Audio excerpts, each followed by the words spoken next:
The Dodgers could trade for a Cy Young Award winner, and it's not Tarek Skubal or Paul Skeens.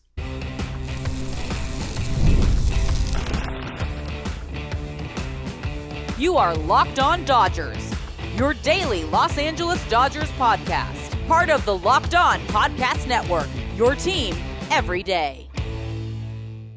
What's up, everybody? I'm Harry Ruiz, and that's Travis Rodgers, and it's time for Locked On Dodgers, part of the Locked On Podcast Network, now the #1 sports podcast network. On today's show, Clayton Kershaw officially stepping into his next baseball chapter. A freebie frenzy at Dodger Stadium that honestly feels personal. But first, a potential Cy Young target nobody is really talking about, Travis. A recent Cy Young Award winner that isn't Skubal or Skeens. And I want to warn you guys, Travis doesn't know who I'm talking about. I'm ready for it, Harry. Let's bring it on. You can catch Travis every weekday afternoon from 3 to 6 on 710 ESPN LA, holding it down on the Travis and DeMarco Show. And if you're not in Southern California or you're on the move, the ESPN LA app keeps you plugged in no matter where you are. As for me, when I'm not on the call for USC football or Raiders games in Espanol, this is Home Base, breaking down Dodgers baseball with you day in and day out. If today's your first time here, welcome in. You picked a good place to land. And if you're an everydayer, like our buddy Craig over on YouTube, you already know this show doesn't work without you.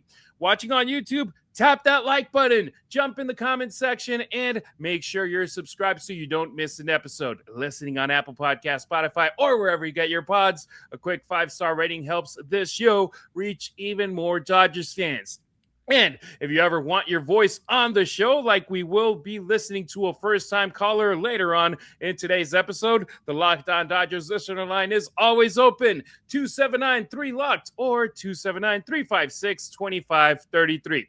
All right, not Skubal, not Skeens, the Cy Young bet the Dodgers might actually make.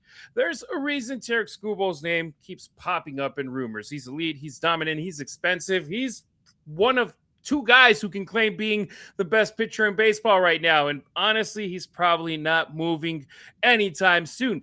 We might have to wait until the trade deadline. We know that the Tigers aren't in a rush, so that this opens up a question. Who's the ace that scares people to a lower price? And Travis, I was reading an article over at Fansided that pitched this idea. Sandy Alcántara. He won the Cy Young in 2022 in the National League with the Miami Marlins. This guy was a monster. The version we've seen recently, not quite because of injury. He underwent Tommy John in 2024, missed most of 2 seasons, and when he finally came back last year, the numbers weren't pretty. But that also makes the price go down. He won't be as expensive as going for Tarek Skubal. He has 1 year left in his deal and a team option in 2027. What will you think about swinging for Alcantara? Is that a swing and a miss or a swing that could actually be convenient for the Dodgers? I think it all depends on what the asking price is. I don't think that he's nearly the player that he once was, like you mentioned. This was somebody whose name has been coming up in trade talks for years, right? This is somebody whose name always seems to bubble up, and he's kind of worked his way through, the 3 different categories, which at your peak, kind of where Skubal is right now and where Alcantara was not that long ago, which was, hey, man, this is one of the best pitchers in baseball. This is a workhorse. You can throw him out there. You can be at the top of your rotation. You can feel great about it. The price is very, very high to a, hey, maybe we'll see what it looks like. It depends on what you might have to give up in return. Where does he fit in your rotation? And now he's kind of slid into that last thing, which is, yeah, I mean, if it doesn't cost you anything, sure, why not? And this is why teams like the Tigers, I think, are always on a bit of a cautionary tale, because you never quite know how this stuff is going to work out. Skubal right now is as hot and as valuable as he will ever be. I think this is why I think he's very, very likely to move, because if you do re-sign him and all of a sudden it goes south, which, by the way, it happens all the time. It's not like it's unprecedented.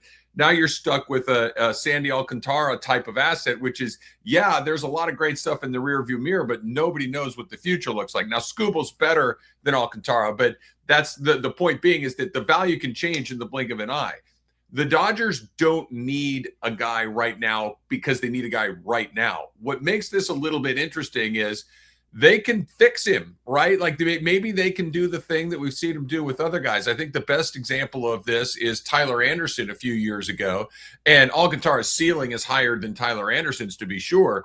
But it's one of those, hey, come on in here and we'll work on some things, and we'll revamp your pitch mix, and we'll make sure that you're doing what you do best more often. That's one of the things that the Dodgers are incredibly good at, and just, throw fewer changeups, throw more sliders, just using that as an example. Like, your changeup is not a plus pitch, so let's not throw it. Let's throw the pitch that works really well. The wild card with Alcantara obviously is his health and whether or not he's going to be able to go. But if you could get your hands on him for a relatively low price, try to build him back up into something. There's even the Dodgers right now, who probably, you and I could make the case that they got 8 or 9 quality starting arms. Even the Dodgers would never, ever say out loud, we have enough starting pitching, because nobody ever has enough. You can always use more. So if the price is right and they see something in the underlying metrics in the pitch mix, then sure, why not? But the days of paying a premium for Alcantara are probably long gone. Shout out to Mark Powell, the writer for Fansided, who wrote this article. His trade proposal, Travis, is the Dodgers receive Sandy Alcántara by sending to the Miami Marlins Emmet Sheehan and James Tibbs. Done. Those two would be the guys that would be going to Miami in this trade proposal. Absolutely no. No. Sheehan is really good. Sheehan is nothing but future, nothing but untapped potential, nothing but a guy who has pitched in big games for you already on the biggest stage, gotten big outs in World Series games. But, Emmet Sheehan would be in the starting rotation. And I would argue the 29 other teams in baseball, if he were on any of those 29 teams, he's going to make his 30-plus starts a year. He's that good. It is the ultimate insurance policy for the Dodgers. He's been healthy of late, and if Sheehan is going out, I need a slam dunk coming back, and Alcantara is not a slam dunk coming back at this point. And the thing with this proposal is you could probably think about other talent instead of Sheehan, because Miami, they're not winning anytime soon. Right. Alcantara is 30, and they do need talent. They do need variety. And you can look at other players in this Dodgers roster that could probably fit what the Miami Marlins could be asking for. And they could be like, hey, Sandy, this is a good move for you. It's a good move for us. Let's go for it. I think that Sheehan is also a deal breaker. And by the way, when we share these articles, these proposals, it's because, hey, they seem interesting, and it's a good topic of debate of being like, this is, for example, we got some heat from people saying like, no way in hell you should trade Roki Sasaki. It doesn't matter if Tarek Skubal would be the guy coming back. It's like, hey, but it gives us a good topic to talk about it. And hey, exactly. Sasaki, untapped potential as well, a super high ceiling. But Tarek Skubal, he's already a guy that's up there in that sling, a 2-time Cy Young Award winner that would be coming back. Over here, Alcantara, a different guy. We know that he had that Tommy John surgery. We know that his availability isn't good as of late, and your best ability is your availability in professional sports. And if a guy can't be out there playing day in and day out, or every time his turn is available, or at least half of the times, and then coming in the playoffs and being a difference maker, I don't know if that's a guy that would be enough for the Dodgers to be like, okay, we are willing to give up an asset that could be positive for our franchise, either in Los Angeles or by giving it up for another team to be able to bring someone in that can help us win the World Series right now in 2026. Yeah, a player like that is a team like the Angels could take a flyer on, where you have to kind of strike gold. You got to kind of speculate a little bit. The Dodgers don't have to do that. If you're going to send a player out for Alcantara at this point, to me, and again, this is just making stuff up on the fly here, but to me, the thing that you're willing to have go out the door for a risk on the other end is a player like Bobby Miller, who's like, yeah, we've tried it. We can't make this work. There's really no path for him to pitch a bunch for us unless, something goes crazy. You could do something like that would make a little sense. I don't know if the Marlins would be interested in having a project like that coming back in, but No, like Scooble, you can take almost anything you want to get Scooble. You can take almost anything you want to get Skeens, guys like that. But a guy that's been oft injured and has not been the best version of himself in a few seasons, no thanks.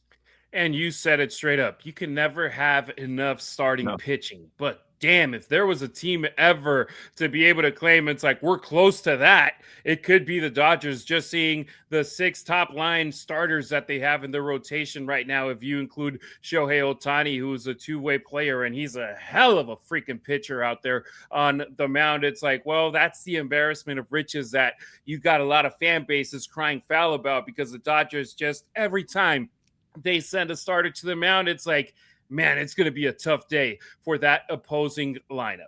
Well, yeah, you're right. But, you think about last year where they had all of those guys lined up, and then you also had Dustin May in the mix. You had Tony Gonsolin in the mix. You had all of and you still were running thin to the point where Clayton Kershaw had to carry a bunch of water for you through the regular part of your season. A guy who's closing in on his 20th season in the league, and you still needed him to take a turn every 5th day. So there is no such thing as too much starting pitching. And, every team in baseball's got their eyes out for somebody they think they might be able to use. Hey, your hope is that at most 2 of those guys in the lineup are in the injured list, instead of like the Dodgers last year, that for moments it was 3 or 4 guys that were on the IL, and you had to bring those young guns up to be able to cover those innings. All right, let us know in the comments if you're watching on YouTube. Would you take a swing for Sandy Alcántara, former Cy Young Award winner from the Miami Marlins? But next on Locked On Dodgers,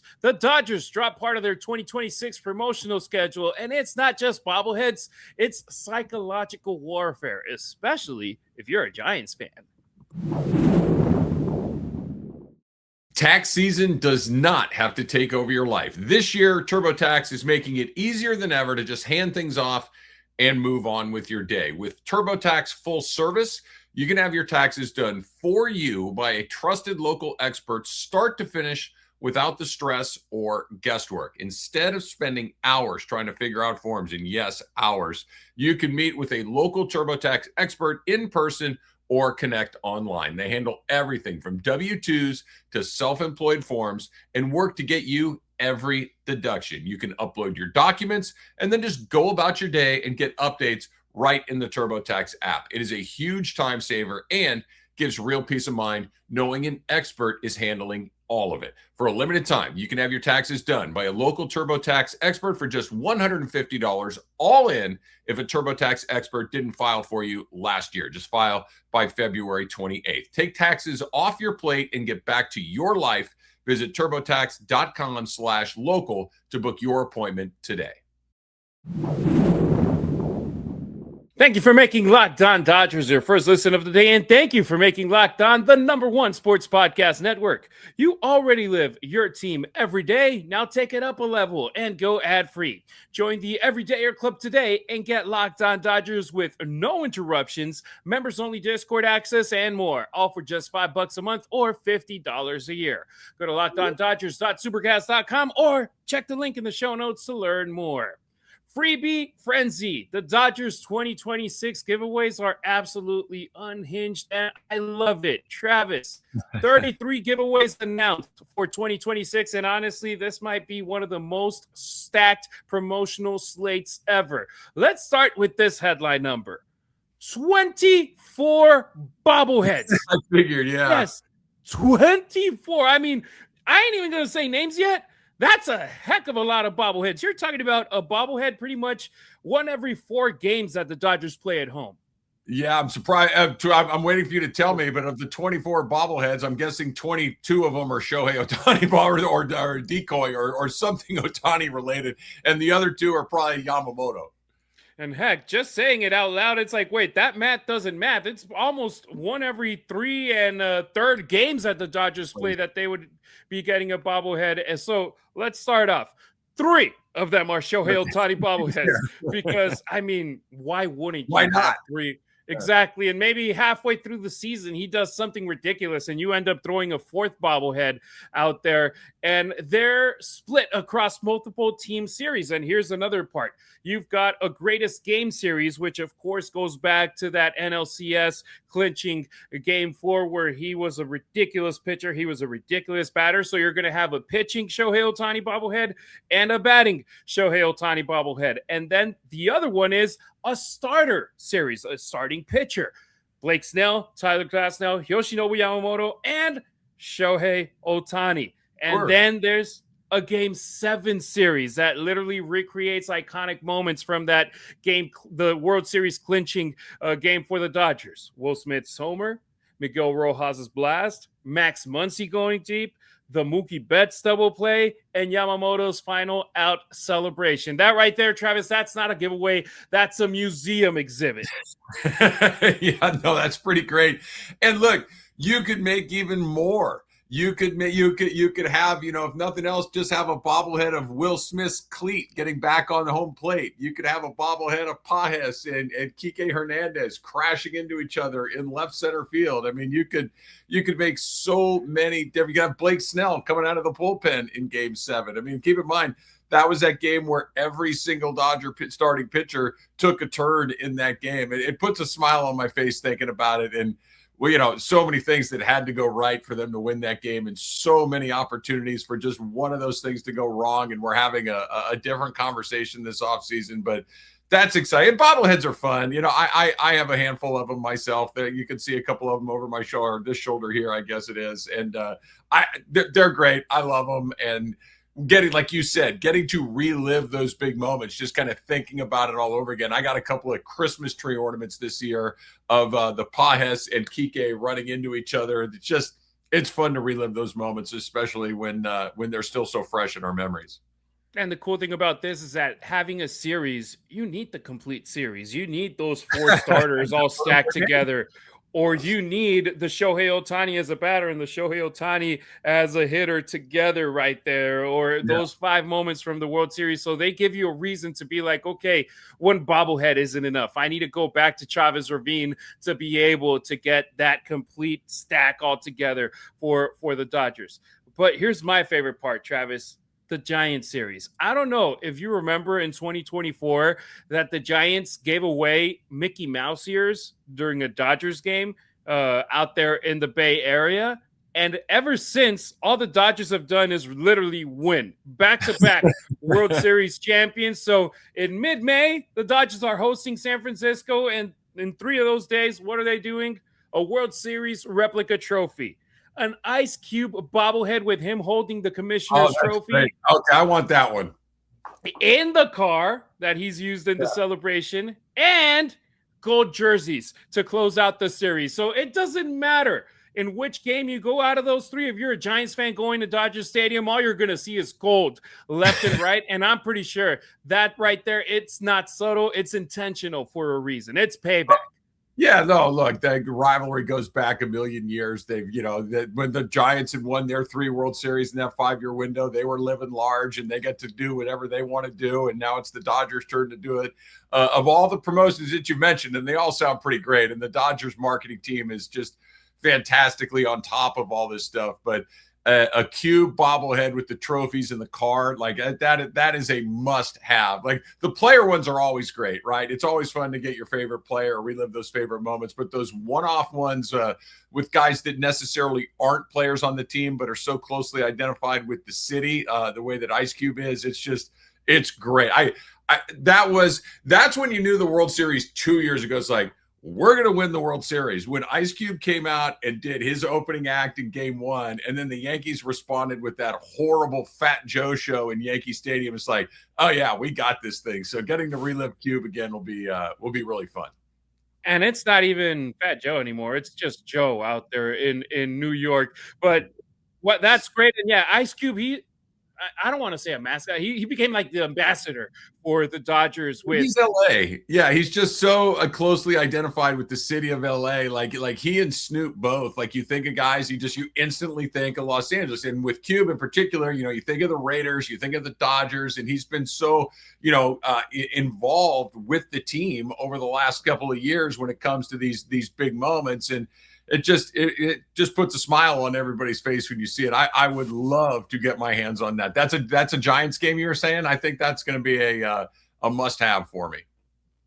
No doubt about it. And then you also mentioned, of course, some of the non-Dodgers ones. But let me just bring up, obviously, they're going to have an Edwin Diaz, a Kyle Tucker bobblehead, because with all the money that they're spending on these guys, they need bobblehead nights for them. And hopefully by the time that it's their bobblehead nights, they're already embraced by the fan base even more with great environments on the stadium because of them. But non-Dodger bobbleheads, or giveaway nights. Hello Kitty, it's always super popular. Always, yeah. Stadium. Shaq is getting a bobblehead. Let's go. Okay, I'm in on that too. Which was the last LA franchise to get a three-peat, Travis? Oh yeah, the Lakers in right at the turn of the century. Yeah.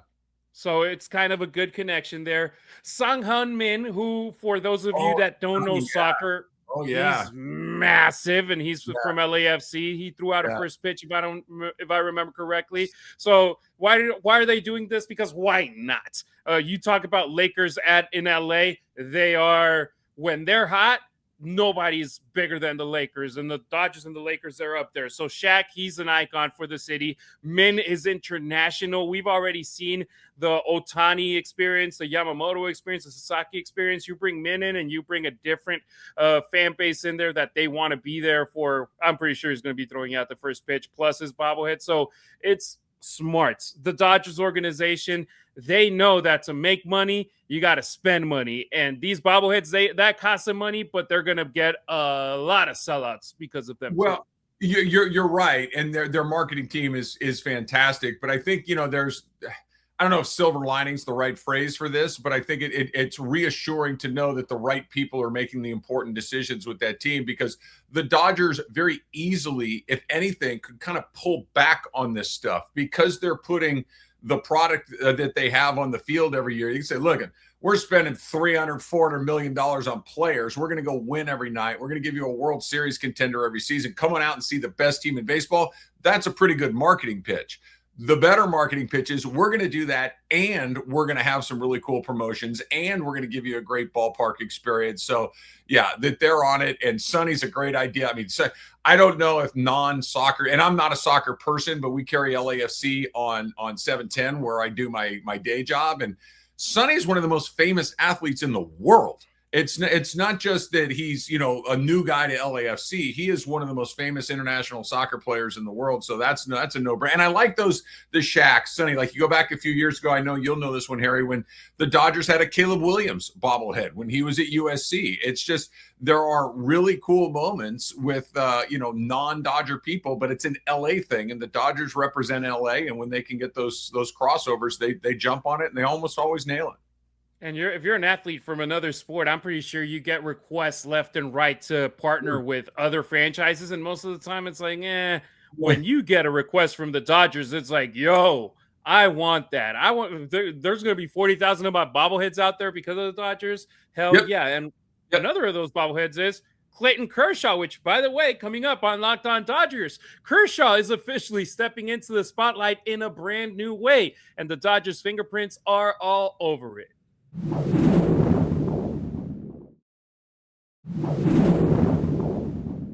Don't forget to follow Locked On Dodgers not only on YouTube, but on X, Instagram, and TikTok as well. You can find Travis on social media at Travis Rodgers on X and Instagram. Meanwhile, I'm at Harry Ruiz on X, at Harry_Ruiz on Instagram, and at Harry Ruiz_ on TikTok. From the mound to the mic, Kershaw joins NBC for 2026. This topic came courtesy of the Locked On Dodgers listener line that Keaton, all the way from Marshall, Texas, hit up by leaving us this voicemail at 279-356-LOCKED. Hey, Harry. Hey, Travis. This is Keaton. I'm calling in from Marshall, Texas, and I just wanted to ask you guys about what your thoughts of Clayton Kershaw joining the NBC Sunday night pregame. And just want to say I'm a huge fan. Thanks for all you do. Cannot wait for a full season with you guys. All right, bye-bye. Shout out to Keaton, all the way from Marshall, Texas, just a couple of hours away from Dallas, where Kershaw is originally from. And Kershaw, it's official, Travis, he's headed to NBC Sports as they're expanding their MLB coverage, including Sunday Night Baseball, including the All-Star Game. This right here for Kershaw, it's him, it's Anthony Rizzo, and Joey Votto, three guys that just recently retired. They made the announcement official right before the Super Bowl on Sunday. This just feels right for Kersh after what we've heard him do on the mic during those mic'd up segments at Dodger Stadium for the Boys in Blue on Sportsnet LA from the dugout. Now he's going to be in select games and select Sundays being a pregame analyst. What do you think about this? I really like it. I'm going to nitpick a little bit, but my general feeling is I really like it because, like you said, every time we got Clayton Kershaw mic'd up for an inning or so with Joe Davis and Oral, or even mic'd up during a game with Joe Davis and Smoltz during the All-Star game, for instance, he wasn't very good. He was great. Like he was like a polished broadcaster. He's funny. He's insightful. He's critical. He can be, he can be a little ruthless when he needs to be. Like, I really, really like listening to him talk about baseball. And the reason I'm going to be a little critical is because I like him as much as I do. I'd rather see him on games than in the studio. There's just so much more room in a game to talk about what it is that you want to talk about, to get into the little nuances. This is one of the things that I think Oral Hershiser is so good at, is that he can kind of build a story throughout the game and tell you what happened in the third inning, why this is happening in the fourth inning, why it's happening in the eighth inning. And he can kind of layer these stories together and build this. When you're in a studio, it's just before the game. This might happen. This could happen. Maybe they might drop back to him occasionally, but he's not going to get the opportunity to talk throughout the entire game. Votto is awesome too. Anthony Rizzo is really good. So I think they picked the right guys. I just hope they give them enough room to kind of expand on what it is they want to talk about, because I want more. My only criticism is I want more of Clayton Kershaw. I want to hear him more often. I would love for him to be in a booth and calling games. And I get it. That is a much more challenging job. You have to travel. You have to do all of these other things that you're going to have to do. But that's the job that I would like to see him have. I'm sure he'll kill it in the studio. I'm sure he'll be great. I just want more of it.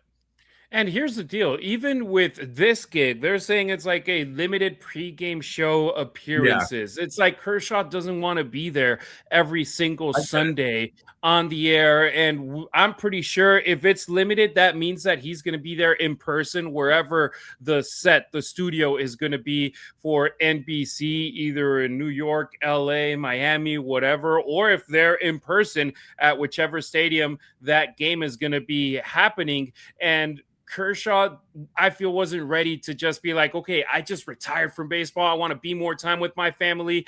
I don't want to be on the road every weekend of the year. So it makes sense for him. And like, for example, Oral, for a while, he was the color analyst for Sunday Night Baseball with ESPN, and he was traveling all over the country with that crew. Maybe in the future for Kershaw, once his youngest kids grow up a little bit more, that becomes a part of it. But any Kershaw I can get, I'm 1,000% open to get it. And for me, Travis, I'm a Dodgers madman that I love getting all the coverage I can get. This right here will get me to watch Sunday Night Baseball, even if the Dodgers aren't playing in it. Like, for example, obviously, I call Raiders games. I'm part of Raider Nation, so pretty much all the games I watch are Raider games because I announce them. I work pre and post game content with them as well. But when it comes to baseball, it's pretty much the same thing. I'll watch the Dodgers games not only because I'm doing Locked On Dodgers. Even before I was doing the podcast, I would watch Dodgers game every night or day that they were happening. Now, if Kershaw's doing pre and post game content with them, I'll be watching NBC. I love that. And NBC also announced Bob Costas will be the leader of the pregame shows for them. And that's big. One of the most respected voices in sports in the U.S. Yeah, I get why Kershaw doesn't want to go on the road. I get it. The baseball season is an absolute grind, and he's been in the middle of the grind for 20 years, doing what he's doing. So I certainly understand, but just from a selfish perspective, I want more. I want as much of him as we can get. And I'll tell you what, for people that don't know, get ready for Joey Votto too. He's really, really funny and really, really kind of edgy and awesome. So I can't wait to see those two guys together. And the little I have seen of Rizzo, I haven't seen a ton of him, but what I have seen, I really like. So I think they got the right guys for that group for sure. No doubt about it. It's not like they're trying to do inside the NBA because nobody can recreate them. Heck, they can't recreate them with the same guys on a different network right now on ESPN, but it's time to see something fresh, something different. And it's great that it's guys just coming off of their MLB careers that have been there, have done that, have won in the cases of Rizzo and Kershaw when it comes to World Series. So, yeah, it's going to be weird seeing Kershaw in a suit instead of the Dodger blue Dodgers right across his chest with a white jersey. But this is pretty awesome. Let us know. Are you going to be watching now Sunday Night Baseball coverage because Kershaw is in it, or simply because it's baseball and you'll watch any type of baseball? All right, that'll do it for today's pod. Thank you for making Locked On Dodgers your first listen of the day, and thank you for making Locked On the #1 sports podcast network. If you never miss an episode, the Everydayer Club is built for you. Get Locked On Dodgers ad-free, plus members-only Discord access and more. Head to LockedOnDodgers.supercast.com to join the club. For those of you on video, we send you to the first ever 24/7 national Locked On Podcast Network YouTube channel. On audio, make sure you make your second listen Locked On MLB. Travis, man, Arizona, it's starting to heat up because baseball is almost here. I can feel it, and we're going to be talking all about it here on Locked On Dodgers. Getting closer every day. Let's go. We appreciate you riding with us. Until next time, keep it real. Keep it Dodger Blue.